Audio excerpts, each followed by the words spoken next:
This is Three Basket Living, the channel where we like to encourage people not to put all your eggs in one basket.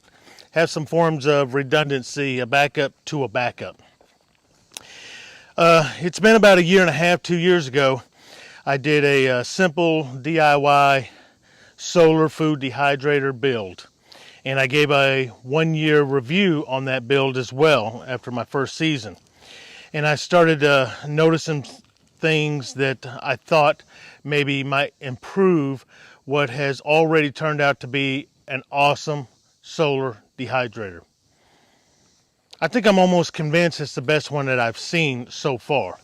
Not to say that there's not better out there, but with this design and the use of the cabinet metal box that I chose and got lucky in choosing that, I haven't seen one better, I don't think.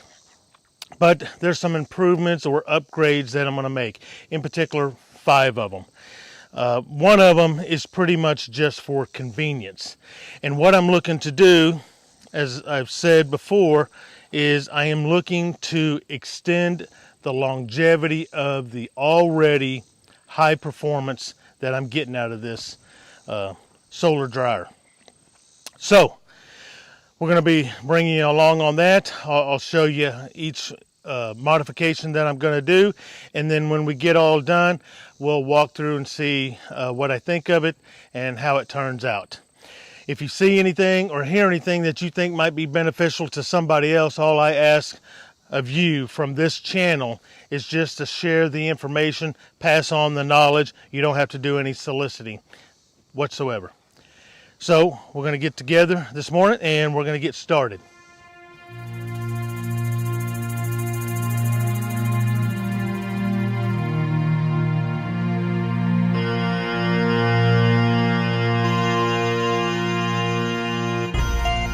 Okay, so here's the dryer and dehydrator. If you've seen those videos before, you know what it consists of and how it's built. So the first thing we're going to do is on the collector here. If you notice in the build, there was only one piece of corrugated metal inside this collector here, and that is it, covered with this polycarbonate panel, screwed down, all sealed up on all sides, on the ends and everything. Both the intake and exit are screened in as well.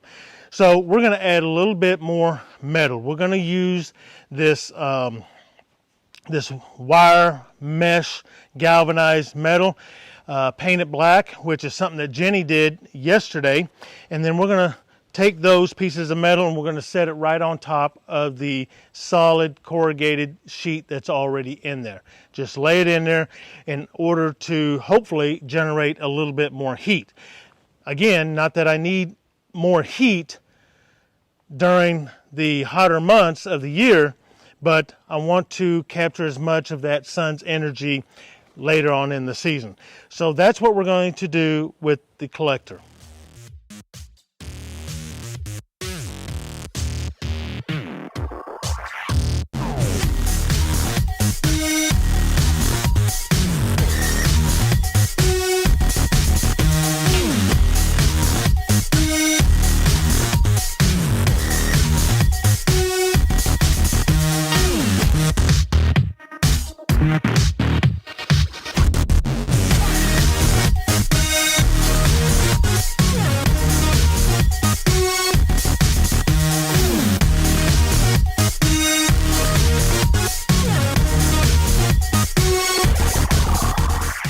All right, so the next modification that I'm going to make is going to be on the food cabinet itself. In particular, on this north-facing panel, the door. Let me pick up the camera and try to explain why and what I'm going to be doing. All right, so as we walk around here to the dehydrator, we notice it's a box. It is a metal box. And as I have expressed before, this has been the reason for such great success on this dehydrator. So now taking that into consideration, right now the sun's trying to start going down for the afternoon, and we're about 3:30 in the afternoon. So if I put my hand on this right now, because it is a metal cabinet, that Ooh, that is hot. It's hot to the touch, just like the hood of your car. So what I got here, I got my little thermometer here, and I'm going to see if I can't get this to focus on it. I'm going to take a reading here, and on this face right now we're showing about 159 degrees. I can move it around a little bit, get a little bit different reading. 158, 159. That's pretty warm. And on the north side, where the cabinet door is, I'm showing about 117, maybe 118. So if I'm getting temperatures here inside the cabinet, what are we reading right now? Right now it's just 145. That's normal about this time of day for me. This time of the year, we're coming into the second week of September now. And we're 145 degrees inside the cabinet. And this door is registering, as I'm looking at it right now, 118.5. Now, why am I getting 118? I can hold my hand on 118. Once it gets about to 125, I cannot. But why am I got such high temperature here is because of the radiant heat. If the temperature inside the cabinet is 145, that explains on this metal door here why I'm still registering 118 degrees on this face. But there is no direct sunlight on this door. So that tells me the only way this outer surface of this metal door here is reaching those temperatures is the radiant heat from inside the cabinet coming out, because I have no direct sunlight. As opposed to the south side, which is very explanatory, at 100 and whatever we just read a little bit, 150 something degrees, 158. So that's why this cabinet is heating up so much. So what I'm going to try to do here is I'm going to insulate, or put a little bit of insulation here on the inside of this door here. I'm just going to put a little bit of reflective insulation. I've chosen a material that the manufacturer told me won't gas off at such low temperatures. It would probably have to reach somewhere in the ballpark of 225, 250 degrees before the material that I'm going to use, I think it's called Reflectix, starts doing any gassing off, because that's a concern of mine, is gassing off of anything inside this cabinet, because if I have any food items in here, I don't want to taste any kind of chemicals coming from any materials that might be gassing off. So the next thing that I decided to do, instead of utilizing this cheap box store meat thermometer, which is electronic or digital, instead of keeping this thing out here that I have to take off, and it's got a little magnet on the back side of it, and I just stick it on the bottom when I want to open the door. But this thing being electronic, it's out here in the weather, and if this thing happens to be out here while it's raining and so forth, well, obviously electronics don't do too well when they get wet. So I'm going to replace that and go with something excuse me, that is more reliable.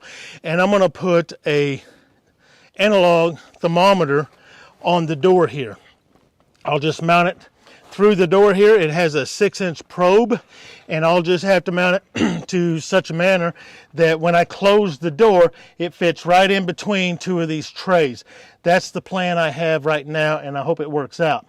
It's a decent quality thermometer, VG, and I can also calibrate this thermometer myself if I ever suspect that it's off. So that is the next modification, and the reasons for doing so is just as I explained.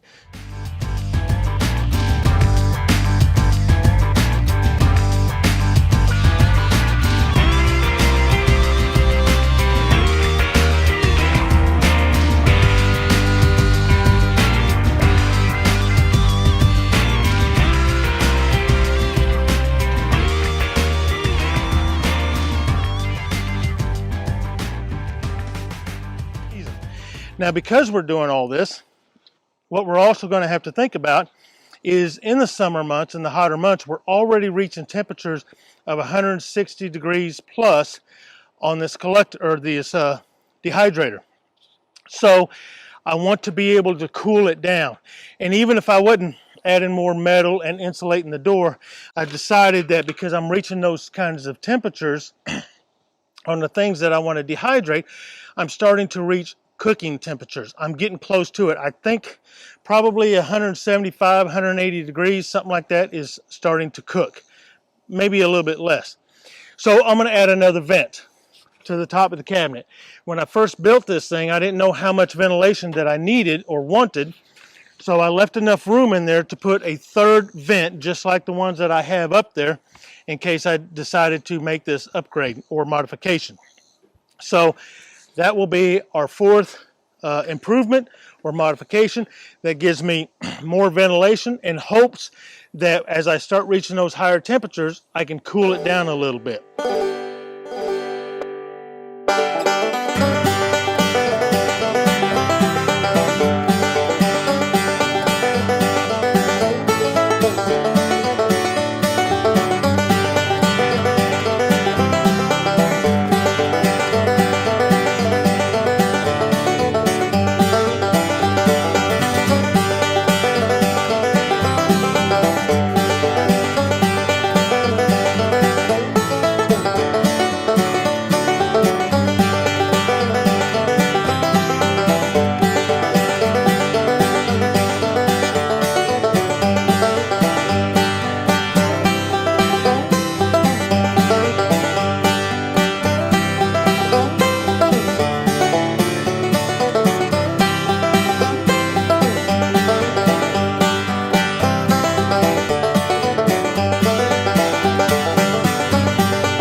All right, so now the fifth one that I'm going to do is, as we're taking all these trays out of the cabinet to carry into the cabin so that we can vacuum seal or jar up our dehydrated items, or vice versa when we're bringing stuff out to load up the dehydrator, it's always an inconvenience to take these trays out of the cabinet and get 2 or 3 or 4 at a time, however many we want to carry, without having some place to set them so that we can stack them up.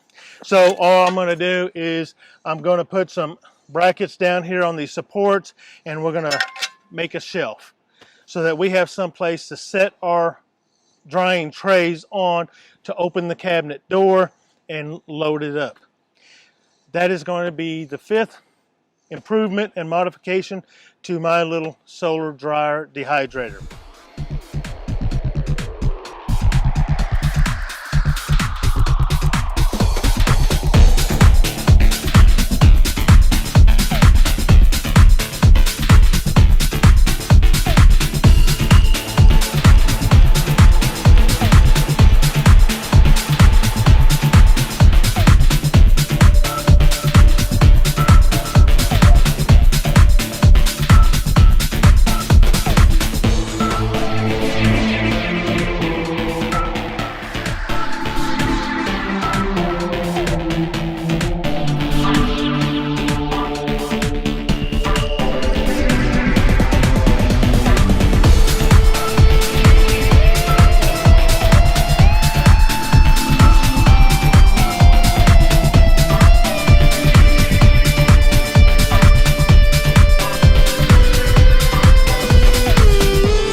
All right, I think we got everything done that we set out to do today.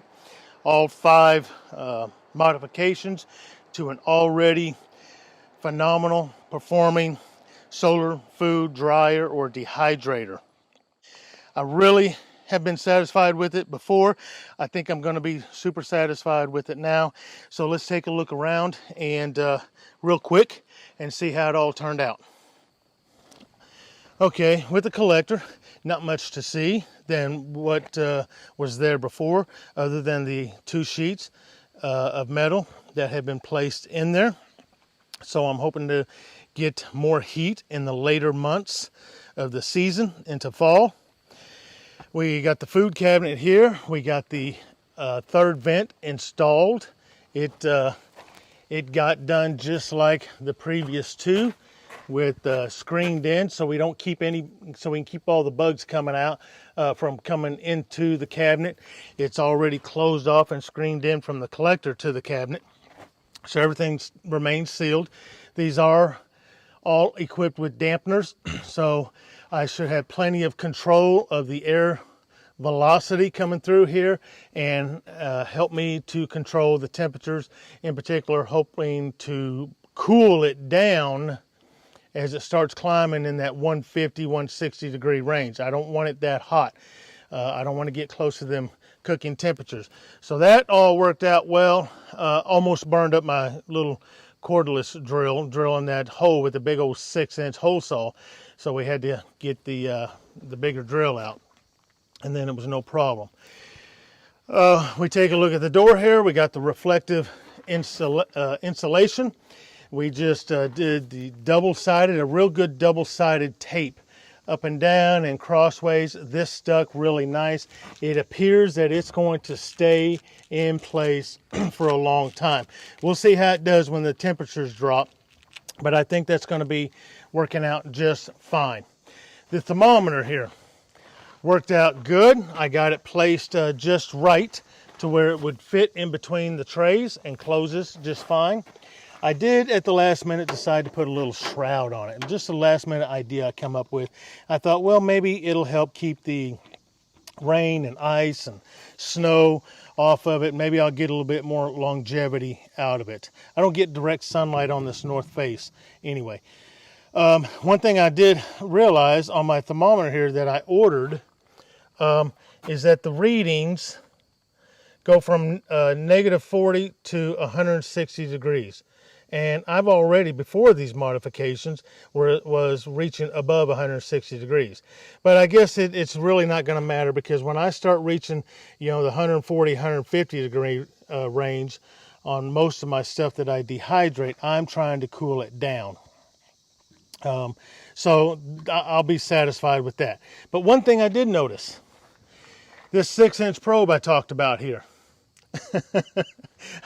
I'm going to have to figure something out here, because if this thing was to get caught by the wind and we weren't paying attention and we were messing around pulling trays in or taking them out, and the wind catches this door, this could turn out to be a very bad day.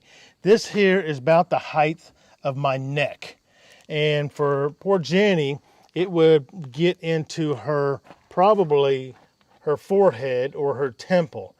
This could turn out to be dangerous.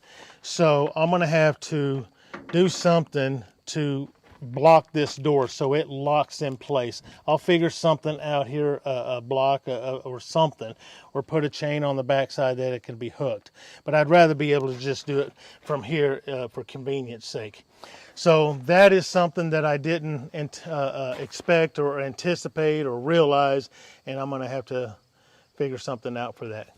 Outside of that, the shelf turned out nice. Did a quick Shaoshoji bond treatment on that, and linseed oil, just put it on them 2 metal brackets. This was just pretty much for convenience, but it did turn out already to be very nice to be able to take the trays out 2 or 3, 4 at a time, set them down there, and then take them to the cabin. So I'm happy and satisfied with that. Very glad I did that. Folks, I'm telling you, if you are interested in giving yourself another option in preserving your food for longer periods of time, and you're a prepper and you would like to have more tools in your arsenal when it comes to preserving healthy, nutritional food out of your garden, you really ought to consider a solar food dehydrator or dryer. I highly recommend it. And if you do, based on my experience, based on all my research, and based on the evidence of everybody else's build, that usually don't come back and give you feedback, because what I have found out, a lot of times they're very dissatisfied with them, and they're very dissatisfied with the performance of them. there's good reasons for it, because most of everybody's doing it out of wood. If you can find you a cabinet, metal cabinet, and take advantage of the radiant heat that comes into that metal cabinet, you're going to be extremely pleased with the performance of your solar food dehydrator, way more than you ever will be with wood. That's my personal opinion. So again, if you see anything, hear anything that's beneficial in any of these videos, please pass it on to other folks. Share the information, share the knowledge, share the videos if you want, but just share the information. You don't have to solicit for this channel. All right. Meanwhile, have a nice day. May all your branches become full of fruit, and I will see you next time. Hooah! Hoorah!